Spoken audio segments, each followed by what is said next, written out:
부산의 세계로 교회를 담임하시는 손현보 목사님이 동성애 허용을 담고 있는 포괄적 차별금지법 저지를 위한 200만 성도 연합 예배를 준비하고 계십니다.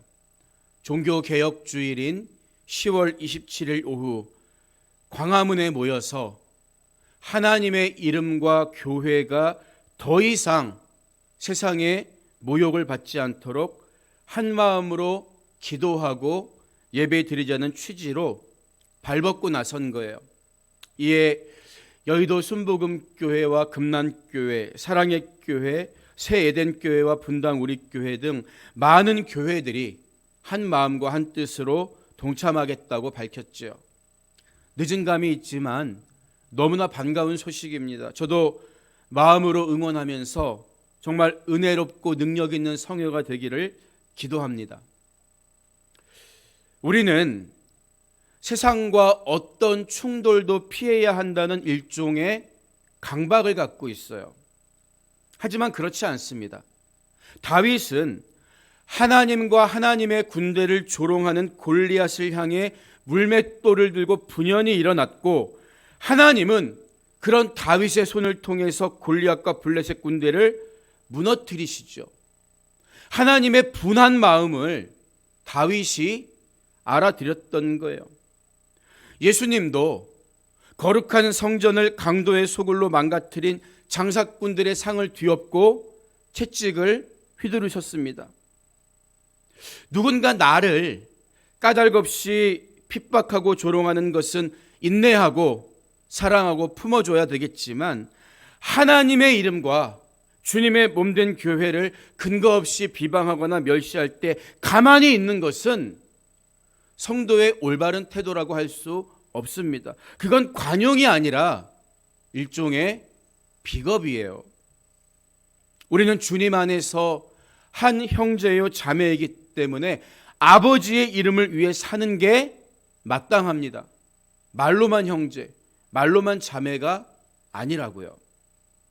그런데 우리가 서로 형제 자매라고 부를 수 있는 근거가 오늘 우리가 읽은 히브리서 본문 말씀 속에 잘 설명되어 있습니다.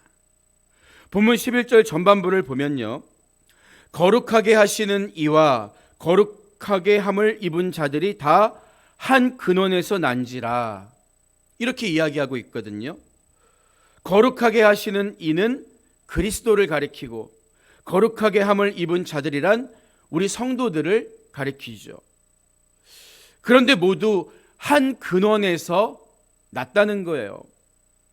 이 구절만 떼어서 생각 없이 보면 마치 예수님도 우리처럼 하나님이 창조하신 피조물 가운데 하나가 아니야? 이렇게 오해할 수 있어요. 그러나 빌립보서 2장 6절이 증언하는 것처럼 그리스도는 하나님의 본체시며 다만 인간의 몸으로 이 땅에 오신 하나님이실 뿐입니다.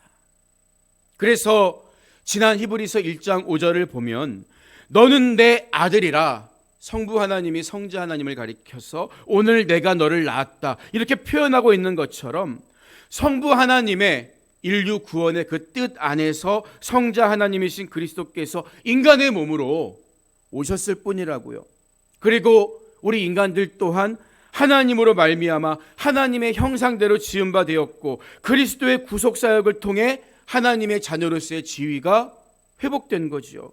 그래서 거룩하게 하시는 이와 거룩하게 함을 입은 자들이 한 근원이신 성부 하나님으로부터 나왔다고 표현하고 있는 거예요.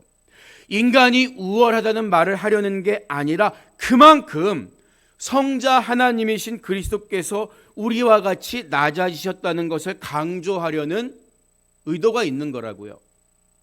그러니까 이어지는 11절 후반부를 보면 그러므로 형제라 부르시기를 부끄러워하지 아니하시고, 이렇게 말하고 있는 거죠. 이게 무슨 말입니까? 창조주이신 그리스도께서 피조물인 우리와 한 근원에서 나온 것이 인간적인 시각으로 보면 당연히 부끄러워하셔야 마땅한 일이지만 그분은 절대 부끄러워하지 않았다는 뜻이에요. 그러니까 낮아지신 성자 하나님 예수 그리스도의 사랑과 겸손과 온유함을 보여주는 대목이죠. 그리고 왜 예수님이 우리를 형제라고 부르셨는지, 또 우리가 어떻게 서로 형제, 자매라고 부를 수 있는지 그 근거가 어디에 있는가를 보여주는 말씀이라고 할 수 있습니다. 한 근원으로부터, 하나님으로부터 나왔기 때문이에요. 12절과 13절은 구약의 세 구절을 인용하고 있는데요. 한 근원에서 난 그리스도와 형제인 우리의 관계를 보다 구체적으로 구약의 말씀을 인용하면서 묘사하고 있는 거예요. 먼저 12절을 보면 이르시되, 구약에 말하되 내가 주의 이름을 내 형제들에게 선포하고 내가 주를 교회 중에서 찬송하리라 하셨으며, 이렇게 말하고 있거든요. 이 말씀은 시편 22편 22절에서 내가 주의 이름을 형제에게 선포하고 회중 가운데에서 주를 찬송하리이다. 이 회중이 교회로 바뀌었는데 이 구절에 대한 인용입니다. 시편 22편은 메시아 순환시로 알려진 다윗이 쓴 시죠. 다윗은 갖은 환난을 겪고 왕위에 오른 후에 형제들 앞에서 하나님의 이름을 찬송하리라, 회중 앞에서 그를 높이리라, 이렇게 노래하고 있습니다. 그러니까 13절에서는 내가가 그리스도를 의미하는 거예요. 형제들은 뒤에 나오는 교회 중에 있는 우리 그리스도인들을 가리키죠. 예수님께서 하나님의 이름을 친히 자기 형제들과 똑같이 여기시는 우리들에게 선포해 주실 것이다. 나를 본 자는 아버지를 본 거야. 나를 통해서 아버지께로 나아가라. 이 말씀을 들려주셨다는 의미예요. 이어지는 13절 전반부를 보면 또 다시 내가 그를 의지하리라 하시고, 이렇게 기록하고 있는데요. 주석학자들은 이사야서 8장 17절에서 여호와를 나는 기다리며 그를 바라보리라, 이렇게 이야기한 말씀에 대한 인용으로 봅니다. 워낙 짧은 구절이어서 이게 그 말씀의 인용일까 싶지만 이사야서를 계속 보면요, 보라 나와 및 여호와께서 내게 주신 자녀들이 이스라엘 중에 징조와 예표가 되었나니, 이렇게 이어지거든요.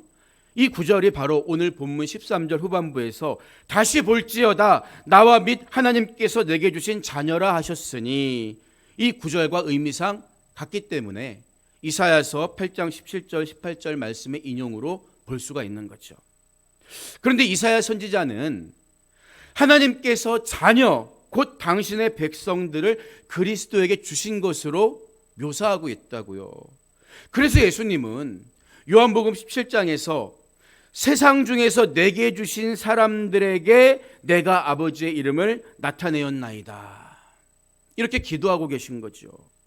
이처럼 예수님은 인간의 몸으로 우리와 같은 형제로서 오셨지만 전혀 부끄러워하지 않으셨다고요. 그리고 우리에게 친히 아버지의 이름을 선포하셨고 아버지의 길만 바라보셨으며 아버지께서 주신 자녀들을 끝까지 지키고 보전하셨습니다. 왜요? 그 이유가 뭡니까? 우리를 구원하시려는 단 하나의 목적을 가지고 계셨기 때문이에요. 그래서 그분은 어떤 부끄러움도 개의치 않으셨던 거죠. 이어지는 14절 이하의 말씀은 그분이 어떻게 우리의 구원의 제물이 되셨는가를 자세히 보여주는 말씀입니다. 먼저 14절 전반부를 보면 자녀들은 혈과 육에 속하였음에, 아버지께서 그리스도에게 맡긴 자녀들이 우리들이 혈과 육에 속하였다는 거예요. 혈과 육에 속했다는 말은 단순히 이 피와 살을 가진 육적 존재다, 이것을 말하는 게 아니라 영원한 사망의 길을 향해 가고 있는 돌이킬 수 없는 존재였다는 것을 의미하는 거예요. 우리 인간은 본래 하나님과 영원히 함께하기 위한 생영, 살아있는 영으로 창조되었지만 하나님이 먹으면 죽는다고 경고하신 선악을 알게 하는 나무의 실과를 먹음으로써 영원한 사망의 지배 아래 놓이게 된 거죠. 그런데 성경이 말하는 사망이란 단순히 육신의 죽음을 가리키는 게 아니죠. 히브리서 9장 27절을 보면 한 번 죽는 것은 사람에게 정해진 것이요 그 후에는 심판이 있으리라, 이렇게 말하기 때문이에요. 하나님을 모르는 사람들은 죽으면 끝이다 이렇게 말하지만 우리 육신이 한 번 죽는다고 끝이 아니라는 거예요. 심판이 있다는 거예요. 요한계시록을 보면 첫째 부활에 참여하지 못한 사람은 음부에서 고통받다가 마지막 심판날에 둘째 사망에 들어간다, 이렇게 이야기하고 있어요. 이게 무슨 말입니까? 둘째 사망은 원래 마귀와 그의 사자들을 위해 준비된 영원한 지옥의 형벌을 가리키죠. 그러나 죄로 인해 사망의 권세 아래 놓여있는 인간은 죽음 후에 심판을 받게 되는데, 그때 마귀와 함께 영원한 사망, 곧 둘째 사망을 받게 된다. 무서운 경고의 말씀입니다.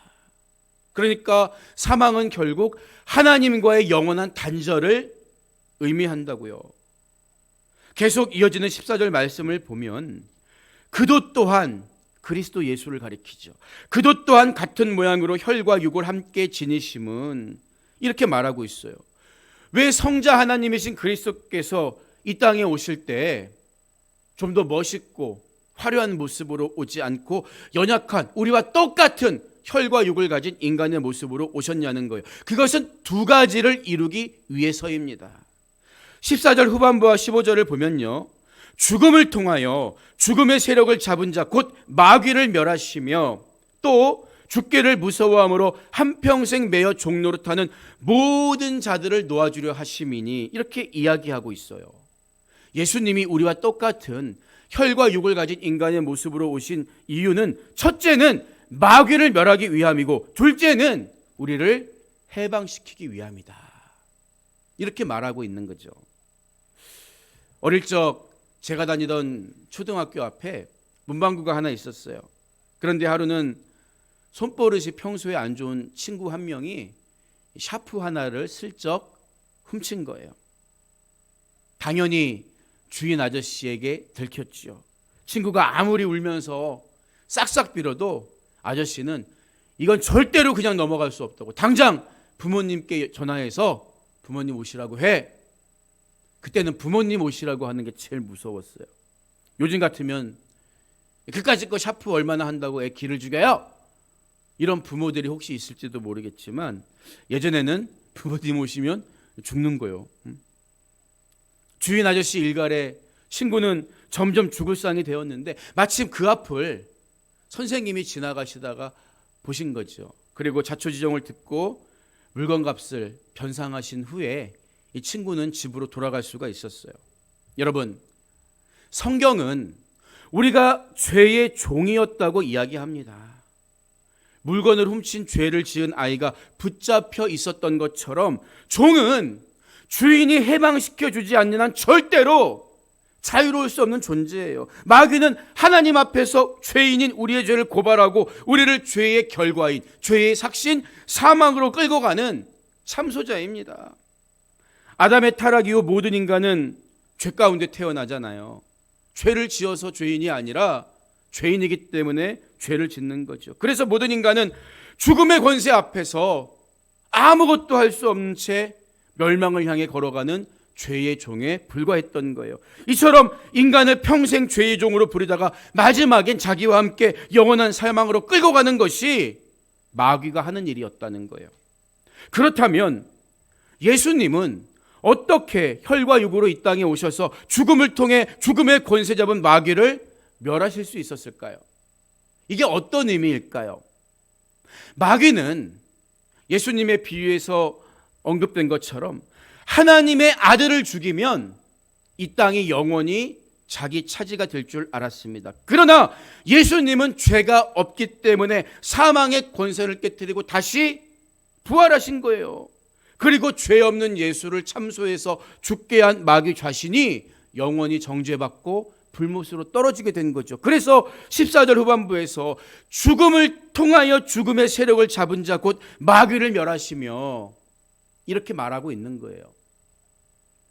예수님께서 저와 여러분의 모든 죄를 짊어지고 죽으셨기 때문에 더 이상 마귀는 죄를 가지고 우리를 하나님 앞에서 참소할 수 없게 되었습니다. 그래서 로마서 6장 14절을 보면 죄가 너희를 주장하지 못하리니 이는 너희가 법 아래에 있지 아니하고 은혜 아래에 있음이라.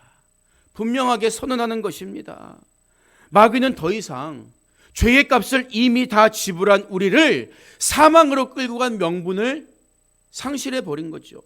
그래서 본문 15절은 또 죽기를 무서워함으로 한평생 매여 종노릇하는 모든 자들을 놓아주려 하심이니 말하고 있는 거예요. 이처럼 죽음으로써 마귀를 멸하시고 우리에게 영원한 자유를 주신 것이 십자가를 통해 이루신 완벽하고 완전한 그리스도의 승리다. 우리는 이렇게 깨달을 수가 있는 것이죠. 하나님은 오래전 아담이 옛뱀 곧 마귀의 꾀에 넘어가 범죄한 순간부터 이렇게 인간을 구원할 계획을 품고 계셨던 거예요. 그래서 뱀을 저주하시면서 내가 너로 여자와 원수가 되게 하고 내 후손도 여자의 후손과 원수가 되게 하리니 여자의 후손은 내 머리를 상하게 할 것이요 너는 그의 발꿈치를 상하게 할 것이니라 선언하십니다. 그리고 아브라함에게 내 씨로 말미암아 천하 만민이 복을 받으리니 이는 네가 나의 말을 준행하였음이니라. 다시 한번 그 약속을 확인해 주십니다. 아브라함이 그 약속을 믿었고 하나님이 그 믿음을 의로 여겨주시죠. 아브라함을 아브라함 되게 한 것은 혈통이 아니라 믿음이라는 거예요. 그래서 성경은 갈라디아서 3장 7절에서 그런즉 믿음으로 말미암은 자들은 아브라함의 자손인 줄 알지어다 말하고 있는 거죠. 그래서 본문 16절을 보면 이는 확실히 천사들을 붙들어 주려 하심이 아니요 오직 아브라함의 자손을 붙들어 주려 하심이라 이렇게 말하고 있는 거예요. 유대인이든 혈통적 유대인이든 혈통적 유대인과 상관없는 이방인이든 예수를 나의 구세주로 믿는 모든 사람에게 이것은 유효한 약속이 되는 것입니다. 아브라함을 가리켜 유대인만의 조상이 아닌 믿음의 조상이라고 부르는 이유가 바로 여기에 있는 거죠. 더 놀라운 사실은 이런 예수님의 사랑이 2000년 전 십자가에서 한번 죽으시고 끝난 게 아니라 지금도 시퍼렇게 살아서 내 안에서 역사하시고 우리의 중보자로서 일하고 계신다는 사실이에요. 왜 그렇습니까? 마귀는 포기하지 않고 할 수만 있다면 택한 자라도 집어삼키려고 우리를 미혹하고 있기 때문이에요. 그러니까 주님도 쉬지 않고 일하고 계시는 거죠. 신약성경 27권 중에서 21권이 바로 핍박과 고난으로 어려움을 겪는 성도들을 돌보고 주님이 계시다, 성령이 함께 하신다 격려하기 위해 쓰여진 편지라고요. 주는 미쁘사 너희를 굳건하게 하시고 악한 자에게서 지키시리라. 데살로니가후서 3장 3절의 말씀처럼 시험을 인내하고 통과하고 있는 우리들을 격려하시고 힘을 주시는 거예요.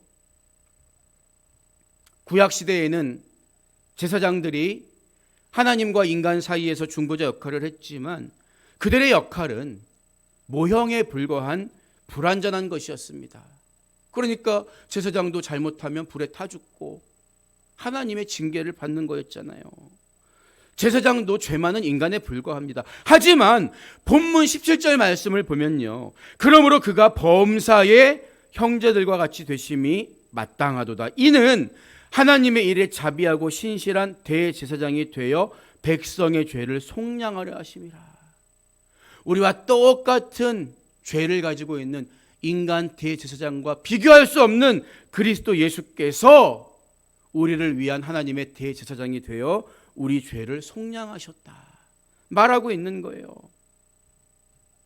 혈과 육을 가진 인간의 몸으로 이 땅에 오신 예수님은 인간의 약함, 인간의 고통, 그 고난과 시험이 얼마나 두렵고 괴로운지를 다 알고 계셨어요. 여러분 생각해 보세요. 왜 예수님이 공생애를 시작하시기 전에 마귀로부터 시험 받으셔야 했을까요? 그리고 그 시험 내용이 어떤 것입니까? 하나님의 아들이 감당해야 할 시험이라고 보기에는 조금 강도가 약해 보여요. 그런데 인간의 모습으로 오셨다는 것을 생각하면 얼마나 그분이 인성을 가진 존재로서 인간 육신의 약함과 싸우셨는가를 우리는 알 수가 있는 거예요. 인간의 몸으로 오신 예수님은 힘이 없어서 마귀에게 시험 받으신 게 아니라 성령 곧 하나님의 뜻에 의해서 자의로 시험을 받으신 것입니다. 왜일까요? 첫사람 아담은 하나님이 먹지 말라고 한 것을 먹고 실패했습니다. 그러나 둘째 아담으로 오신 예수님은 먹을 수 있는 것도 참으셨다고요. 돌을 떡으로 만들라는 마귀의 생각에 동의하지 않으신 이유는 십자가를 진다는 것은 순종이라는 과정을 필요로 하기 때문입니다. 우리는 과정을 다 무시하고 결과만 좋으면 그만이라는 생각을 할 때가 있어요. 하지만 부활의 영광 이전에는 반드시 십자가의 길이 있다는 사실을 예수님은 몸소 보여주신 거죠. 우리도 하나님의 영광을 위해서 그렇게 살아가야 한다는 뜻입니다. 그러면 마귀가 가장 싫어하는 게 뭘까요? 우리가 고난 중에 십자가를 지고 가면서 주님을 의지하고 그 능력을 구하며 기도하는 일일 거예요. 반대로 혼자 힘으로 어떻게 해보려고 발버둥치는 것을 마귀는 가장 좋아합니다. 왜요? 자기 혼자 힘으로 극복하려고 하면 결국에는 마귀 계획대로 넘어지고 실패할 수밖에 없기 때문이죠. 그래서 마귀는 우리가 고난 중에 겸손한 마음으로 주님을 바라보지 못하도록 갖은 수단과 방법을 동원해서 기도하지 못하게, 찬송하지 못하게, 말씀 읽지 못하게 방해하는 거예요. 우리 힘으로 안 되기 때문에 더 기도해야 합니다. 더 말씀 읽어야 합니다. 더 전능하신 하나님을 바라보고 찬양해야 하는 거예요. 감당하기 힘든 시험 받고 있을 때 우리 주님은 우리가 그분께 손을 내밀기를 기다리고 계세요. 부르짖기 원하십니다. 그분은 모든 시험 받는 자를 도우시는 예수 그리스도시기 때문이죠. 오늘 말씀을 마무리합니다. 오래전 미국에 엘리사 호프먼이라는 목사님이 계셨어요. 어느 날 큰 시련을 당한 성도 한 분이 호프먼 목사님을 찾아와서 제가 어떻게 해야 합니까? 근심에 쌓인 제가 무엇을 해야 할까요? 울부짖었어요. 호프먼 목사님은 한참 동안 이야기를 들어준 다음 간절한 마음으로 기도해 줬죠. 기도가 끝나자 그 성도님이 밝은 얼굴로 이렇게 고백합니다. 그래요. 이 무거운 짐을 나 홀로 질 것이 아니라 예수님께 맡겨야겠어요. 성도님이 돌아가고 난 후에 영감이 떠오른 호프먼 목사님이 펜을 들어 시를 쓰기 시작합니다. 이렇게 해서 만들어진 찬송이 337장 찬송이에요. 내 모든 시험 무거운 짐을 주 예수 앞에 아뢰이면 근심에 쌓인 날 돌아보사 내 근심 모두 맡으시네. 여러분, 우리가 쓰러지는 것은 어쩌면 짐 때문이 아니라 그 짐을 맡기지 못하기 때문 아닐까요? 하지만 인생을 살며 무거운 짐이 있을 때 우리에겐 그 짐을 맡길 대신 져주시는 예수 그리스도가 계시다고요. 본문 마지막 18절은 그가 시험을 받아 고난을 당하셨은즉 시험 받는 자들을 능히 도우실 수 있느니라 이렇게 약속합니다. 지금 여러분이 지고 가는 인생의 무게, 그 짐이 얼마나 크고 감당하기 힘든지 우리보다 먼저 고난받으신 예수님은 다 알고 계세요. 어떤 시련이 찾아와도, 무슨 고난이 닥쳐와도 낙심하지 말고 그 주님만 의지하고 바라보면서 믿음의 경주를 끝까지 완주하는 여러분 모두가 되시기를 주님의 이름으로 축복합니다.